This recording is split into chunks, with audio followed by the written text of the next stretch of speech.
Alright, hello everyone, and welcome to Let's Play Clock Tower, The First Fear. Now, we're playing this a little differently than my usual Let's Plays, and I'll explain why in just a moment. But Clock Tower was a 1995 adventure game of the horror variety released by Human Entertainment. Human Entertainment is a pretty interesting company, actually. They've produced some very weird and unusual games. They're probably most famous for the Fire Pro series games. Now, we're watching the game's opening cutscene here, because we're playing the PlayStation version of Clock Tower. Originally, it was released in 1995 for the Super Nintendo, but this re-release version would be released 2 years later on the PlayStation, and includes, well, enhanced audio, enhanced visuals, and an opening cutscene. There are a couple of other differences here and there in the game, and as they come up I'll try to explain them to all of you. Now, I would call myself a fan of the Clock Tower series, but I have certainly not delved into them the way I have, say, Silent Hill or Resident Evil. Although thinking about it, I have played every Clock Tower game. I played the original one on the Super Nintendo, I played this one that we're playing right now. This game never came to the US, so I had to wait many years later to play them on emulation.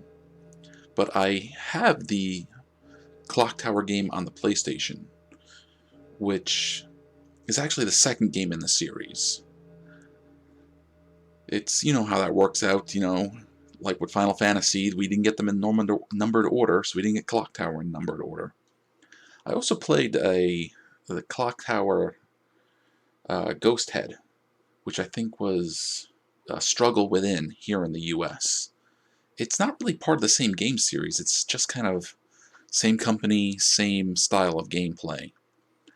And then we get into, like, Clock Tower 3, which is after Human went out of business and Capcom got control of the IP. And actually, Clock Tower 3 is actually kind of a good game, but it's not Clock Tower. So I mentioned that this is going to be a little different from some of my other Let's Play videos. That's because here, this ending list. This game has something like, I think, 9 different endings. Let's take a look. Yes, 9 different endings. My intention is to make a video for each different ending. So we're going to do this in 9 parts, ideally. Some of these endings you can get in a matter of minutes. Some of these take the whole course of the game. And let's be honest, some of these endings are not really endings. They're more like glorified game overs. But we're going to start with H and work our way up to S.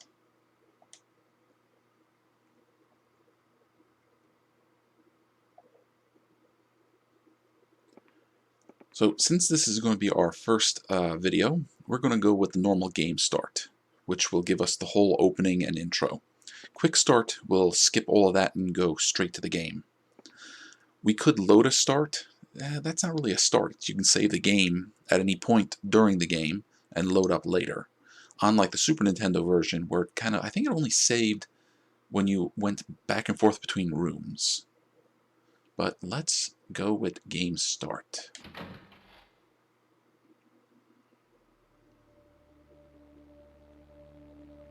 I should also mention I'm playing an English fan translation, and I'll link to the translators in the description. Alright, so we got a couple of orphans that were adopted in September of that year. So September of '95, I'm guessing.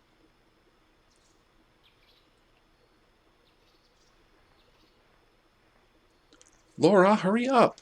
We need to get there before it gets dark. Miss Mary?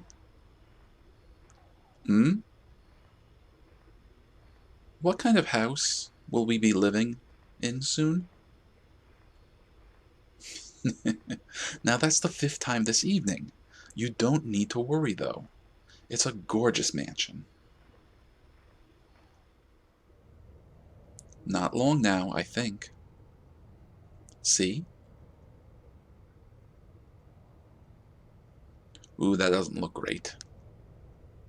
I don't know if you're seeing what I'm seeing, but we got a little bit of, I guess you call that screen tearing? It's not great.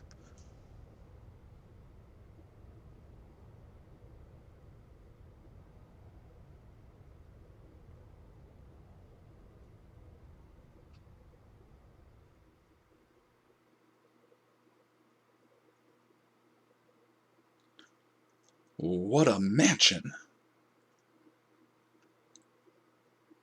What a large house. True. It's so huge, and this is only the foyer. As your teacher, I'll go greet the owner of the mansion. Everyone stay put. Alright, so that woman walking away is Miss Mary. She's our teacher.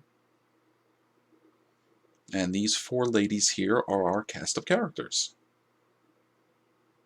Now we are playing as Jennifer. And you can see already something is unusual. There's a cursor moving around.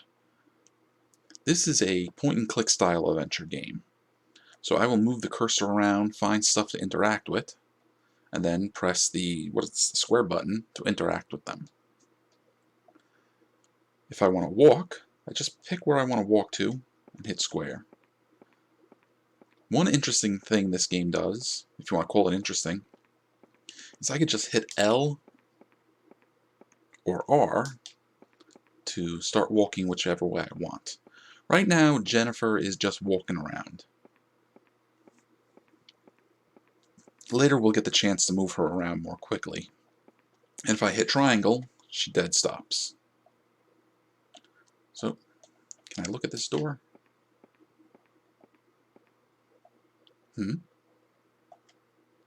It won't open.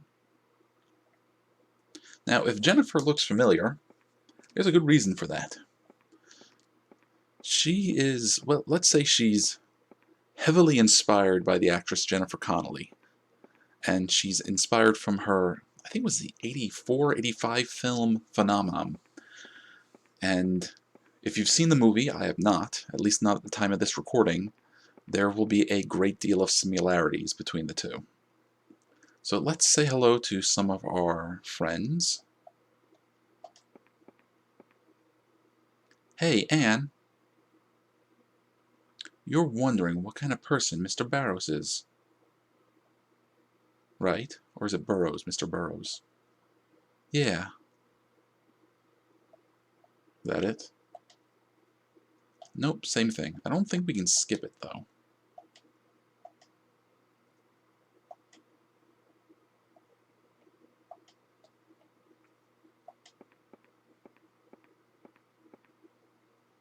Somehow. Huh? It's just so big, I can't stand it.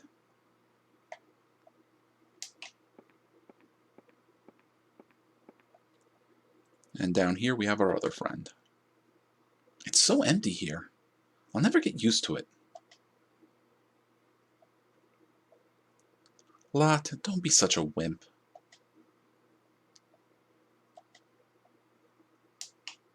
Okay.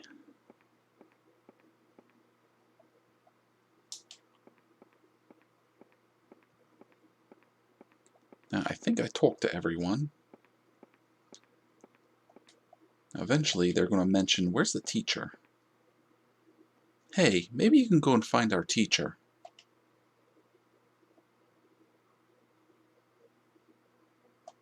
Anybody else have anything to say about the teacher? I wonder what's up with our teacher.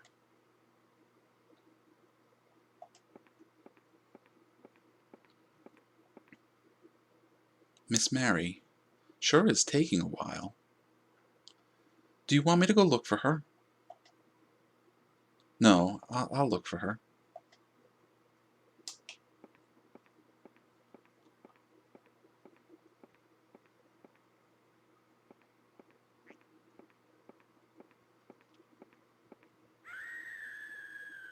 It's coming from the main foyer. Alright, And Jennifer runs to the rescue. Guys? Hey, stop joking around. Well, it's dark in here. Let's see if we can turn on the light.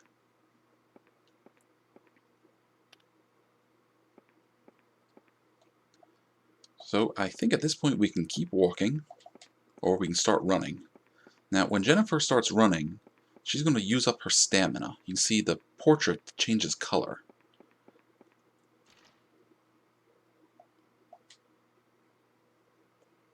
It won't open. Now, she doesn't really have health in this game. See, as that portrait gets redder and redder, she's more and more danger. So if she gets attacked, and yeah, you can get attacked, the more red the portrait is, the more likely she is to get killed. But she can, just relax a little bit, start recovering her stamina, and get back to the action. Also, when we go down to this part of the screen, this opens up our inventory. Right now we don't have anything, but we do have the option to save. We're not going to save right now.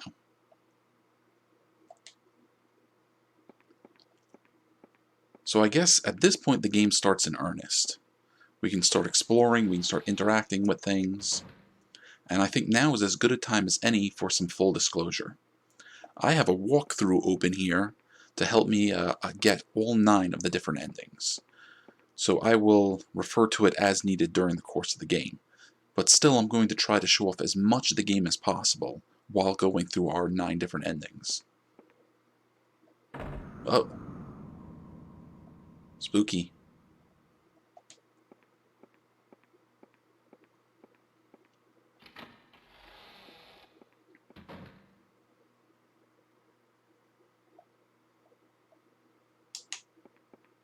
Alright, run.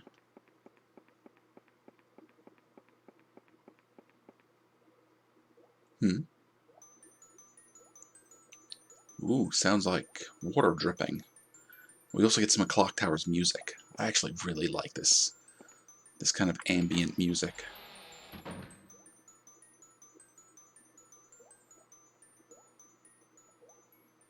Okay, we've made it into a bathroom, and we can hear the water dripping. Is it from the sink?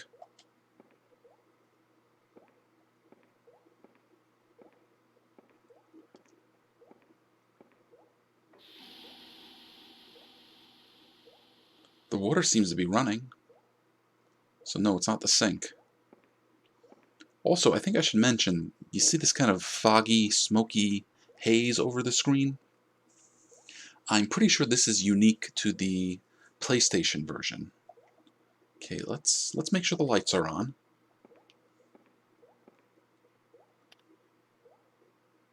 The light switch is broken.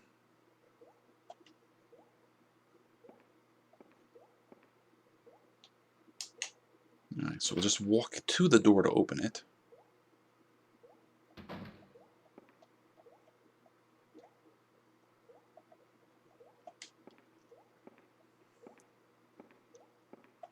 Go on. Check out the toilet, make sure everything's okay.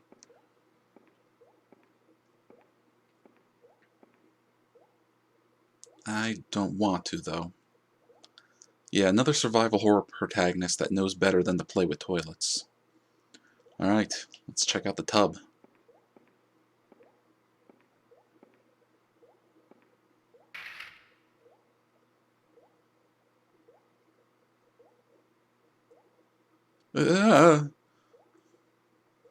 Laura!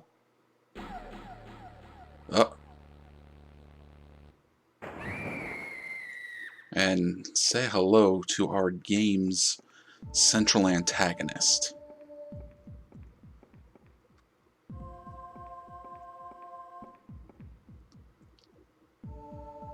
This horrid little monster man is, well, he has a real name, but we're not going to use his real name just yet. We're going to go by his title of Scissor Man.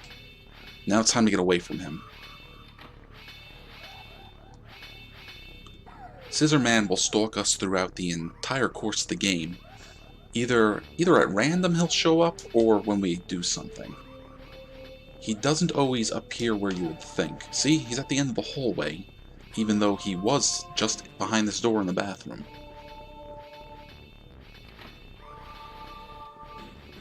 So you see how our portrait is red right now? If he catches us with our portrait red, it's more likely that we'll end up getting killed. If it's blue or green, we have a better chance of escape. Now that may happen a couple of times during the course of the game, so I'll try to show it off. We don't really have any way to defend ourselves from Scissor Man. What we have to do is either find hiding spots, or we need to... I don't know if there's really many examples in this game, but sometimes we can find something to fight him off with, like throw a vase at him, or hit him with a plank. Right now, we gotta find a hiding spot. While he's chasing us, we can't interact with the environment like we would normally. Like, we can't pick up items, we can't search for clues. All we can do is go through doors and try to escape.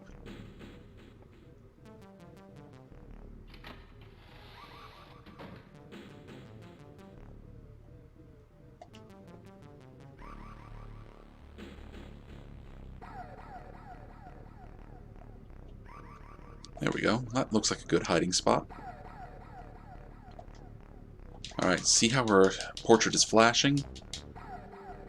That means we have to hit the panic button, which in this game's case is the X button, and hopefully accomplish something. So we're hiding behind this big cabinet. Hopefully the Scissor Man will not find us. Don't go back to the same hiding spot too often, because sometimes he'll find you.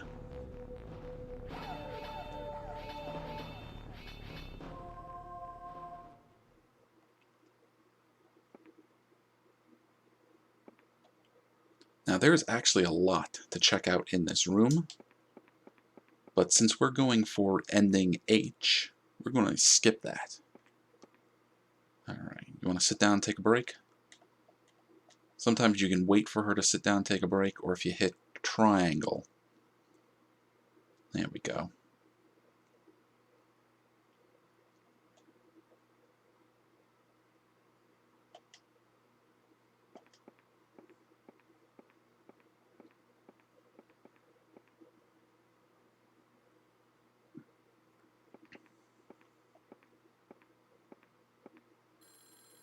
Oh. Telephone? What's with that telephone?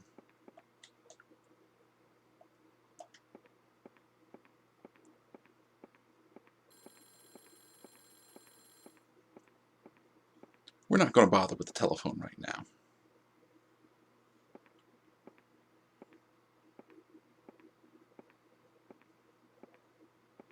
Jennifer's just going to gently mosey on down the stairs.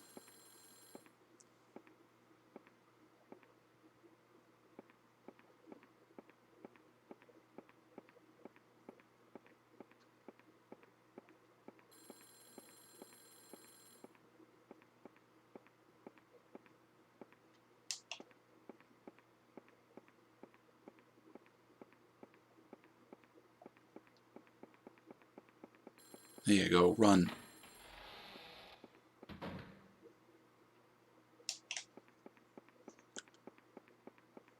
So we're heading over towards the back of the mansion. They kind of got like, I don't know, this kind of barn out here in the back. And look what's back here.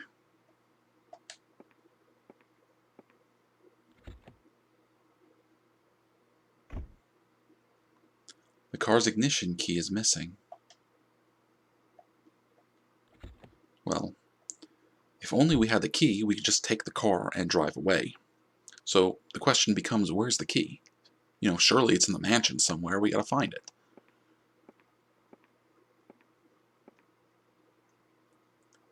There's some sort of key. It's a car key.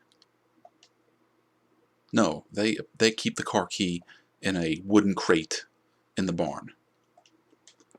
So let's go to our inventory, select the key, and let's just use it on the car. Jennifer.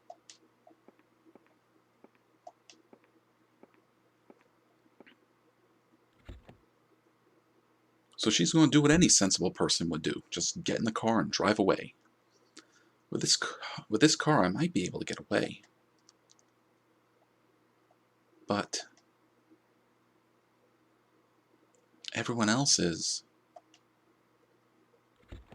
Well, Laura's probably dead.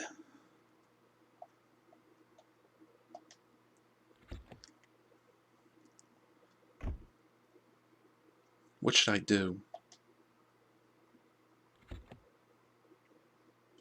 What are you going to do? You're going to search the mansion, fight with the evil monsters running around inside, or are you going to drive away and get help? Like a sensible person. She's going to drive away, and she just plows right through that door. And there we go. That's our first ending to Clock Tower. We get the leave ending, or the car ending if you like. So I'm just going to sit my controller down to the side here, and we're going to just watch the ending credits and enjoy the game's music. So I think we've been playing for just around 20 minutes at this point. If we were, speed running this, we could probably get this in about 4 or 5 minutes. So yeah, you can get this really quick ending to this game in almost no time. And it's probably a pretty satisfying ending the first time you go through it. In this horror story context, people almost never just get up and leave, either because they can't or they won't because that's the story. But sure enough, Jennifer did the sensible thing. She got in the car and she drove away. Although we'll never know what happened. We'll never know what happened to all our other friends, to our teacher, or who that strange, mysterious scissor man was. And while yeah, she may have gotten out safe and sound, that's not a very satisfying ending, is it? Isn't the point of playing this game to experience it and learn it and find out what happened?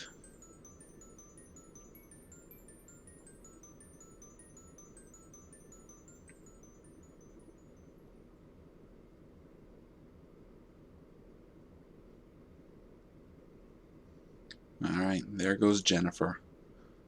Just driving away.